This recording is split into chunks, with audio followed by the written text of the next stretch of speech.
Bom dia a todos os oficiais da Polícia Militar, do Corpo Bombeiro. Bom dia aos nossos militares vítimas do SESC 137. Eu faço essa divisão aqui porque são duas entidades, né? A UFMIL e a MVC, SESC 137. E hoje nós estamos fazendo mais um podcast, né? E graças a Deus convidei dois companheiros aqui que vivenciaram a problemática do SESC 137 e que vai nos falar aqui a história antes do dia 13 de setembro e depois do dia 13 de setembro. Tem coisas aqui que os senhores e senhoras não imaginem o que aconteceu. Então, o Tenente Nonato, que era cabo, né?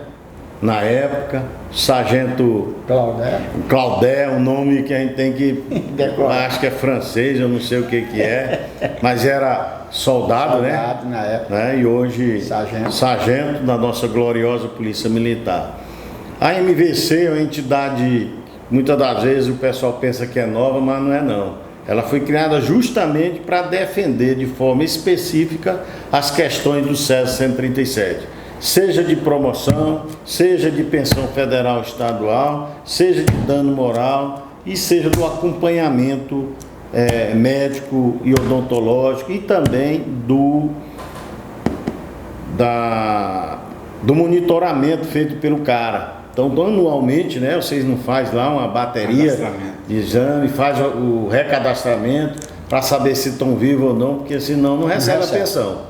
E aqui eu quero agradecer toda a equipe do cara, na pessoa da doutora Juliana, doutora Andréa e das demais aqui, a Marta, as outras deu um pouco de esquecimento aqui, né, da Lorena, da Maria, viu?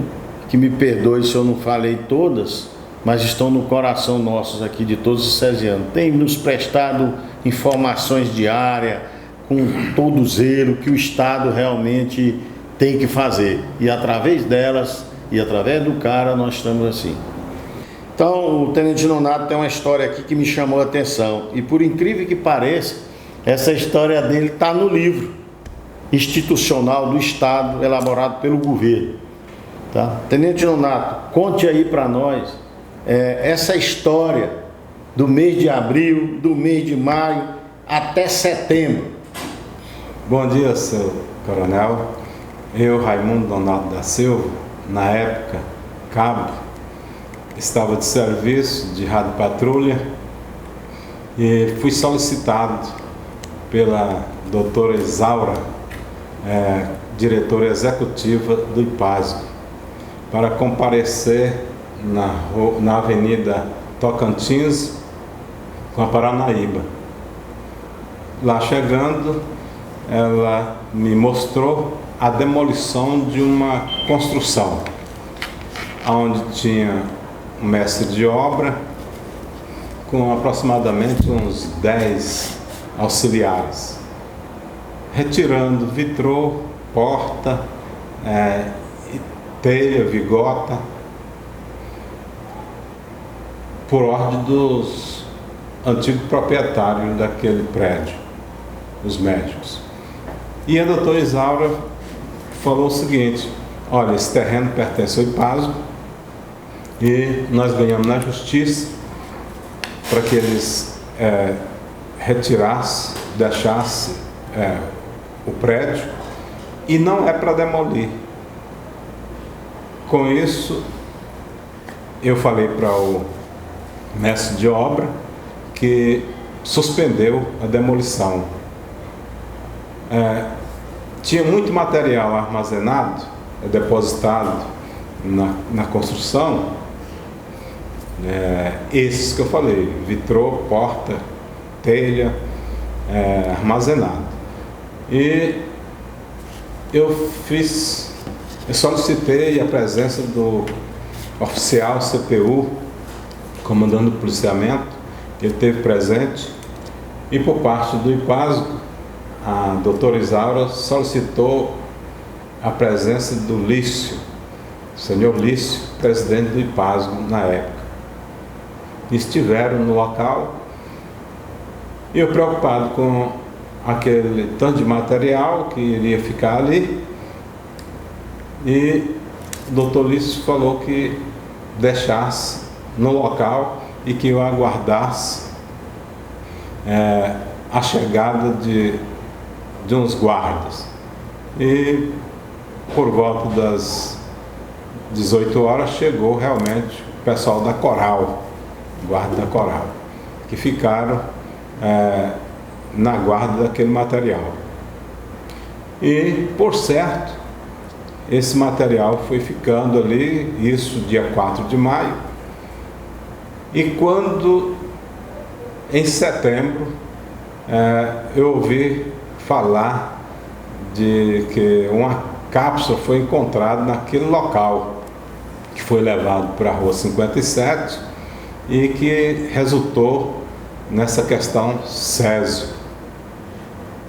Então, minha participação começou lá atrás e posteriormente eu vim a trabalhar na Cipolis, e que tirei muito serviço na Rua 57, no depósito de rejeito radioativo e bem como na Fundação Leite das Neves. Mas tem um fato importante aqui que você me contou, que você, quando chamou o CPU do 1º Batalhão, você registrou uma ocorrência no Copom sobre, que foi ali mais ou menos no dia 4 de 5 de 87. Esse registro da ocorrência foi motivo de quê? Você tem cópia dessa ocorrência ou tem que buscar lá no Copom?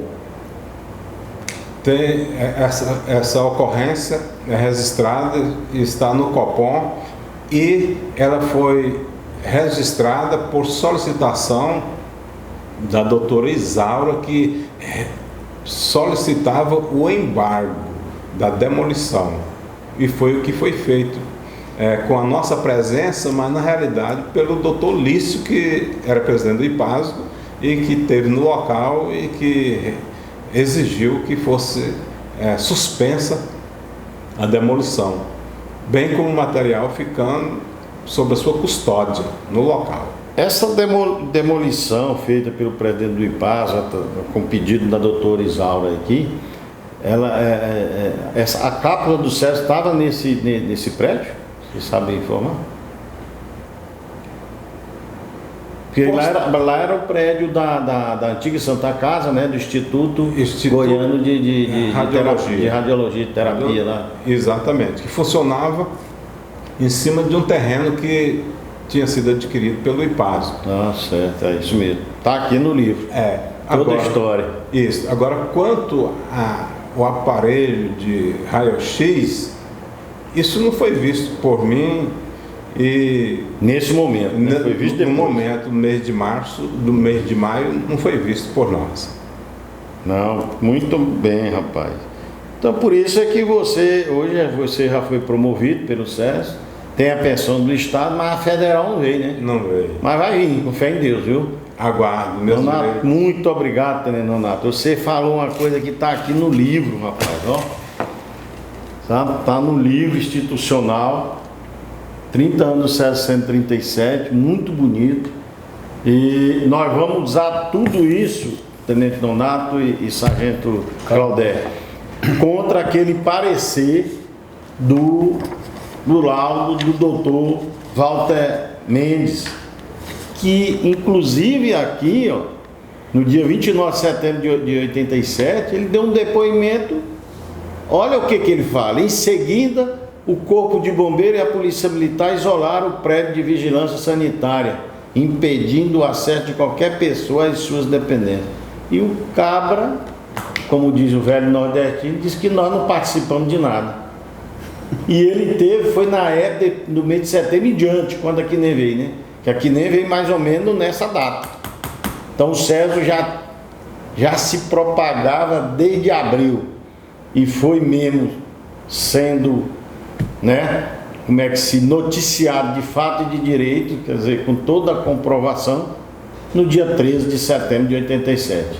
Aí é que vem as providências do Estado. O presidente Sarney criou a lei da política de energia nuclear, veio aqui em Goiânia, inclusive eu tive o prazer de encontrá-lo. Então, O doutor Santiro tomou as providências, mandou que nesse 13, que tem até um ofício número 001 e o boletim informativo 005, que diz os locais atingidos pelo César, onde a Polícia Militar e o Corpo de Bombeiro, o CRISA, a Comurg atuou nisso aí. Então, a Quinela veio depois do fato, ela já veio por solicitação do governador, né, para tomar as medidas nucleares, radiológicas e tal. Então, como é que o doutor afirma num laudo, rapaz? Quer acabar com a gente? Os policiais militares, nossos bombeiros militares e os civis estão tudo doidos com essa notícia ruim desse caboclo. Mas nós vamos desmartelar isso aqui com provas. E você é uma prova viva que falou o que está no livro e o que está na história do César, contado inclusive nos entrelinhas pelo Major Souza de Formosa. Muito bem aquele vídeo, aquela história. Eu pensei que o Souza não era tão vivenciado com o César não, mas o homem deu um show de bola, viu? Eu, posterior à notícia do acidente, fui transferido do primeiro batalhão, em setembro, para Cipoles. E o meu primeiro serviço foi na Rua 57, onde nós ficávamos no isolamento da rua. Para não circular carro? Não. Os carros muito fácil de esbarrar. Convenceu o morador que lá morava, que ela não poderia entrar. Que coisa. Inclusive senhora com criança e tudo mais, tal, que estava hospedado em hotel, casa de parente, em Goiânia, e que chegava, precisava de muda de roupa e tudo mais, e queria entrar naquela rua, circular, porque precisava entrar em casa. Nós tínhamos de convencê-la a não entrar por causa do Césio. Não tínhamos ideia do qual era o problema, e aí ficávamos difícil para descrever realmente a causa que poderia advir para aquelas pessoas. Mas foi o nosso serviço, a princípio, na Rua 57, nesses locais, como lá no setor aeroporto, entende? Na Rua 16A, está lá para fazer o memorial e nunca nós conseguimos verba para isso. Está difícil, tá? Difícil. Muito obrigado, Tenente Nonato. Agora nós vamos aqui ouvir o sargento Claudé. O nosso grande sargento, que era soldado, participou também desse momento trágico que é o César 137 e que algumas autoridades até hoje não entenderam o que é e a gravidade disso. Meu amigo sargento, conte aí o problema da canetinha, para esse povo saber o tanto que vocês foram submetidos a risco, né? E colocar suas vidas em jogo e colocar a vida da família dos senhores, porque tem muitos militares vítimas do César 137, os civis, que filho, neto, esposa e esposo têm pensão, foram reconhecidos por ter sido contaminado pela radiação do César 137. Bom, manda brasa aí, meu amigo aí. Primeiro, dia 28 de setembro de 87, eu fui trabalhar naquela corrida de motos, né? Quando foi dia 29, fui trabalhar de auxiliar de RP do RP Monte, que pertencia ao regimento. Chegamos lá para trabalhar, aí surgiu o negócio de um gás. O primeiro lugar que eu trabalhei foi no Rua 6 com a 9, no Crimea, né? Aí de lá começou. Aí veio a P17A, e foi onde teve César 57, nós trabalhamos, Estádio Olímpico, nós trabalhamos. Depois surgiu a Cipoles. Aí eu fui transferir a Cipoles em novembro. Chegando lá no rejeito radiativo, aí tinha uma canetinha que anotava os milirrens que nós pegava durante 24 horas. Inclusive na minha ficha conta 3 milirrens e a outra 9 milirrens. Novidade, né? Eu já sei da história, que você passou a ficha para mim. Tem na minha ficha. Inclusive Tenente Nonato na Vera Cabo, ele que fazia A medição, medição e anotava num caderno. Vai, meu comandante, Isso. fala aí. Eu, como cabo auxiliar do sargento Alaor Rezende, Minha turma de sargento, 78, viu? tenho orgulho daquela Figura. daquele graduado. Eu era responsável pela anotação, conferição, zerar as canetinhas e colocar na farda do policial e assentar o nome dele em um manual próprio da CNEM, e no final de 24 horas pegar a canetinha retirada do soldado e conferir quantos milirréns tinha. Aí anotar naquele formulário, passava para o sargento, que entregava todo esse pacote de relatório diário e relatório dessas fichas de canetinha para a companhia no outro dia, ao sair de serviço. Então, isso aí é uma rotina que fizemos por vários meses. A princípio eram 10 canetinhas, mas algumas foram perdendo a aferição e permaneceu até no meu tempo 5 canetinhas. E aquilo a gente ia revezando entre os colegas. E passava por toda a equipe, que eram 3 equipes, devido à escala ser 24, 48, então todas as equipes recebiam aquelas canetinhas e os policiais usavam na sua farda durante o serviço ali. Se hoje nesse serviço era o Antônio, no próximo serviço seria o João, e assim a gente ia repassando. Eu coloquei em mim por umas 3 vezes, e quando vi que o milirrém estava alto, Era tipo um controle, né? aí eu mesmo me eximi de não colocar mais em mim, porque eu tinha a prerrogativa ali, então colocava nos subordinados, e me eximia. Com isso eu estava dando uma de certa esperteza, mas hoje o que me falta é documentação para essa finalidade. E tu sabe onde é que estão essas canetinhas? Vocês sabem? Não. Vamos requisitar lá na Quiné, lá em Abadia. Vou fazer um ofício requisitando essas canetinhas, pelo menos alguma coisa. Me parece que aqui nesse livro, não parece não, tem alguma foto sobre isso, sabe? Pelo menos do monitoramento do Estádio Olímpico tem. Inclusive eu descobri vários companheiros nossos, né, que estavam sendo monitorados, paisano, fardado. Eu também fui lá, E inclusive através dessa documentação nós conseguimos promover o pessoal do bombeiro, o pessoal da Polícia Militar. E eu agora estou assim, tinha um filme aí que era o Caça Tesouro.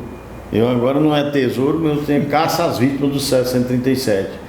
O Coronel Luiz Carlos esse dia passou 2 companheiros, né, o Julão, e o outro tem um nome esquisito, rapaz. Um nome assim que eu não lembrei aqui agora, mas é gente boa. Já estou fazendo o processo dele do lado de bravura e vou requerer a pensão estadual, federal, o que estiver de direito, nós vamos requerer tudo. Porque quando eu só não pego a federal, mas estadual eu já pego. Claudé e Tenente Nonato. O CER 137, ela traz várias coisas. Ela traz o ato de bravura, traz a pensão do Estado, pensão federal, e agora o TRF1 deu um pronunciamento muito bom para nós. Por isso que eu digo que o doutor Walter não está certo da cabeça. O Walter Mendes fazer um negócio desse. E a PGE, é claro que ela é defensora do Estado, ela tem que fazer. Então, ato de bravura, pensão estadual, pensão federal e o dano moral. Correto. Você está entendendo? Mas esse dano moral aqui tem que ser estudado, porque se você já teve benefício, como é que tu vai entrar com dano moral? Ao meu ver, isso que não tem. O equívoco que o senhor fala do Dr. Walter é o seguinte: quando a CNEM chegou em Goiânia, foi por solicitação das autoridades políticas. A sociedade já havia sido solicitada à Polícia Militar. e o bombeiro militar. Portanto, ela chegou depois. Então ele sabe no segundo tempo, né? Exatamente. Ou no terceiro tempo, né? Exatamente. Primeiro tempo. E radiação não precisa, para ser radiado, não precisa você ficar um ano em torno dela, não. Nonato, o próprio Ministério Público, Nonato, já frisou isso aí com muita sabedoria naquele lá, o doutor Marco Antônio, né? Tem o Ministério do Ministério Público, ele falou o seguinte: militares, quer dizer, o policial militar e o bombeiro militar foram os primeiros a chegar no local do acidente. Como é que diz um físico renomado? Acho que é porque ele é funcionário do Estado da União, dos dois aí. Tem algum vínculo empregatício para ele se eximir, por exemplo, de uma informação mais plausível em nosso nome e fazer uma informação em benefício do Estado. Isso está corretíssimo para ele. Agora, como é que aqui o Ministério Público falou isso? Você, Tenente Nonato, com toda a sabedoria, cabo velho, naquela época, o cabo disse que sabe de tudo, né? Chegou desde abril que você já estava lá, mas não sabia de nada, como todos os PM e bombeiros foram colocados sem saber de nada. Agora, com o tempo, depois que a nem chegou, que usou esses mecanismos de controle de tudo, os médicos do HPM, Coronel Vasco, Coronel Roberto Amorim, Coronel Darlan, 1 quilo de médicos nossos enfermeiros, estiveram lá presentes, fazendo o monitoramento da parte médica lá no Estado. Está aqui, ó, no livro, não precisa nós contarmos história, não. Agora vem aí falar que nós não temos direito por isso e isso, que nós não temos direito disso e disso. Rapaz, é ser muito assim perverso conosco. Será possível? Então, que nós estamos no lado de Cristo, temos que apanhar, morrer na cruz para nos salvar, buscar um benefício que o Estado tem o dever, dever de conceder. Conheço a pessoa do Dr. Walter Mendes lá na Rua 57. E uma das ações que nós fizemos foi ali no ginásio, no Estádio Olímpico. Formava aquelas filas e aí então a gente ficava no controle da fila. Aí a QNEM chegou para fazer realmente essa medição nas pessoas. Aí já está a presença da QNEM. Mas antes, meu irmão, o isolamento dos locais era polícia, realmente a polícia.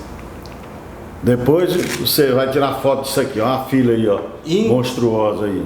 Essa que o Tenente Nonato está falando. Enquanto eles monitoravam o pessoal na fila, o técnico estava de roupa apropriada e o policial estava de coturno e farda. Eu estive lá. E em 2 horas eles trocavam aquela roupa com esse macacão e vestia outro macacão. E nós, com a mesma farda e coturno. Não é superior, tem? Era. E esses 2 horas eles trocavam o macacão deles por outros. E nós lá em pé. Com a mesma farda e mesmo coturno. Muito bem, Tenente Nonato. Eu acho que hoje vocês contribuíram, você e o Claudé. Agora o trem está acertando, Claudé. Pela contribuição dos senhores. Aqui eu acho que é desse jeito que nós vamos desmascarar tudo que estão contra a gente aí. Tanto na contrapartida com o doutor Walter, no uso do contraditório, do princípio da legítima, da defesa, né? Dos princípios da defesa, da ampla defesa, né? Vamos falar aqui corretamente, né? Com todos os meios inerentes, que está lá no artigo 5º, né? E outra coisa, o que eu fico abismado é que até o Poder Judiciário, tanto na área federal e estadual, concede tantos benefícios para nós. É claro que a cabeça do doutor Claudé não é igual à cabeça do doutor Nonato, que é juiz de direito, né? O juiz, ele discute o direito, o fato, e te dá o direito. Ele olha os fatos, me diga os fatos que eu te darei o direito. Mas ele tem o livre convencimento de interpretar a lei. Talvez você foi promovido, ele não vai, no mesmo juiz. Ele interpretou a sua de um jeito e a do Nonato de outro. Eu estou com essa daí, ó. Tanto faz ser promovido como não, eu já estou satisfeito. Mas eu digo assim, nós temos 7 tenentes-coronéis, mais modernos do que eu, que já foram a coronel cheio. E todos eles, de uma forma ou de outra, na ativa ou na reserva, eu contribuí com esses companheiros meus. Graças a Deus eles foram. Agora eu não vou, o outro não vai. Nós temos eu, o Tenente Coronel Calixto, o Tenente Coronel Código Porá, o nome dele aqui, rapaz, o outro companheiro e outros, né, que não vão. E agora atacaram nos subtenentes para tenente, derrubamos um bocado de decisões, ganhamos, mas ainda está esse empecilho. Agora editaram uma tal de lei 21.124 que cria prazo decadencial, cria cota para ser promovido, 50%, senão não pode ir mais, mas é para os oficiais e outra, só pode ser promovido até o posto do quadro dele, o último posto do quadro. Então o que eu está enrolado, o que eu das psicólogos muito profissional que vão a tenente coronel só, e nós só major. Ainda bem que eu aumentei as vagas para 25, então acabou, agora tem que procurar gente para promover, né? Então aí uma guerra para mandar os coronéis embora para promover os tenentes coronéis, os cabas não querem ir, tá? É complicado. E aí vem esse RDR que nós lutamos, sargento Claudé e tenente Nonato, com tudo, pagando, gastando. Aí no IRDR apareceu lá o doutor Paulo Sérgio, um grande advogado que é sargento, o coronel Borba, apareceu o coronel Borba, o sargento Paulo Sérgio, a Renata Caciquim, sabe? Bom dia. E apareceu também, pode entrar aí, sentar aí, Corinha. E apareceu também o nosso advogado, doutor Sebastião Monteiro, que nós habilitamos. Você está entendendo? Ganhamos. Agora vamos revisar a tese. Vamos revisar uma tese, aí nós estamos preparando os recursos contra. Recursos jurídicos. Acho que o pessoal pensa que a gente é bobo no estudo. Isso, tem um ali faltando. Por mais que o Claudete tenha benefício, tem um faltando. E assim é a vida nossa, é em busca do direito. O direito ele nasce, mas não morre. Nós morremos, os fatos morrem, você desaparece. Olha a dificuldade. Vamos atrás da canetinha. Bora. Aonde é que está ela? As fichas eu vou buscar, essas eu busco. Tem uma ocorrência policial. Tem uma ocorrência policial, eu vou atrás dela, se não já jogaram no mato também. Você está entendendo? Espero que os adversários não corram primeiro do que eu, mas já vou mandar agora mesmo. Agora mesmo eu vou ligar lá quando nós saímos daqui e buscar tudo isso. Mas é para o bem. Espero que todas as entidades contribuam conosco, que não façam o contrário. Aqui nós já reivindicamos. Está aqui, ó.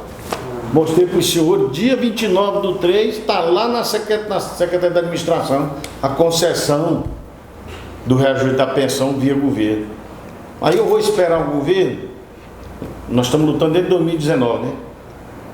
Nós fomos os únicos, Nonato, você e o Claudé sabe, que reajustamos a pensão. Acabamos com 6 pensões e colocamos em 2, uma de salário mínimo e uma de 908. Está fácil agora para o governo. Mas de lá para cá nós não tivemos. Aí está vinculado à data básica, né, igual a federal, que é o salário mínimo. Aí os caras vão dizer, porque nós temos com fulano, com Beltrano, reivindicando o reajuste da pensão. Rapaz, o trem já está sendo concedido e tem gente dizendo que está reivindicando. É triste. Eu acho que cada um no seu galho. Por exemplo, pensionista tem que ser através das pensionistas, subtenente sargento através do subtenente sargento, cabo soldado através da ACS, inativa através da Amigo, Unimil lá, que engloba todo mundo, que o faça, mas dentro daquela lógica. Clube dos oficiais, ativo e inativo. A UFMIL, oficiais veteranos. A MVC, Sérgio, juntamente com a dona Sueli, que é do Sérgio. O que custa a gente fazer um trabalho, um ajudando o outro? Eu ajudo todo mundo. Eu não tenho esse negócio. Agora, pelo amor de Deus, não vem pegar o leite coalhado, bonitinho, quente aqui e chorar derramado, não. Tá igual os fazendeiros jogando leite no mato. Então, muito obrigado. Eu encerro aqui essa primeira parte do podcast e dizendo para vocês que estão de parabéns. E nós vamos buscar mais gente, viu? Se Deus quiser. Vamos buscar mais gente aí para contar o acréscimo dessa história, porque dia 13 de setembro nós vamos fazer uma grande festa. E eu vou ver se eu trago aqui um ministro dos Direitos Humanos, né, que está aí no governo. Assim como nós trouxemos o Sarney aqui, eu não sei se ele ainda está, vou estar com ele na próxima semana, depois da Semana Santa. Aí eu vou ver se ele tem condições de vir aqui. O Santino faleceu, eu trago a filha dele, que é conselheira do Tribunal de Contas, muito minha amiga, sabe? E outros aí, baluarte, que acrescentaram, e nós. Vamos tentar ganhar umas camisetas para fazer no dia e distribuir para tudo. E eu quero a minha. Tô marcando o café da manhã, os cesianos vinham aqui, principalmente os promovidos, não. A gente promove 20, 30 acabou, a gente posta, dizendo que ganhamos. Mas ninguém vê ninguém. E ninguém vê ninguém. Então eles vão vir aqui tomar o café, né? Comer o pão de queijo, a brua, e dar um testemunho do que ele acha. Saiu daqui o coronel Edir com a espada, né? Foi promovido a coronel. Feliz. Nós já promovemos quantos tenentes coronel? Mais de 32, moço. Pelo Celso. Pelo Césio. É porque muita gente trabalhou, né? Pelo Césio. IP20, 1 quilo. Muita gente trabalhou. Carne, soldados, subtenentes, sargentos, subtenente, segundo tenente, primeiro. Não te falei, 2 da minha época foi promovido e eu não. Pois é, naquela época eu não sabia nem que era, você falou que era gás, né? Deixa eu ver, surgiu um gás. E eu quero ver essa história, eu fiz a ordem de atendimento para o emprego pessoal no autônomo. Mas jogaram no mato. Mas o coronel Rubens, que assinou a ordem, me chamou para me requerer um benefício para isso. Só que ele não tem mais nada do Sérgio, a não ser a pensão estadual e federal, só. O resto ele já tem tudo. Que é a isenção do imposto de renda, tudo isso. Mas o que eu quero agradecer a você, meu amigo, continue assim. Você, Claudete, com esse entusiasmo, não falar pro Galberto, né? O sargento Galberto, meu eterno estafeta, tá lá agoniado, coitado, tá numa situação difícil. Muito obrigado, viu? Agradeço a todos. Surpresa de nós. Tá, e até o próximo podcast.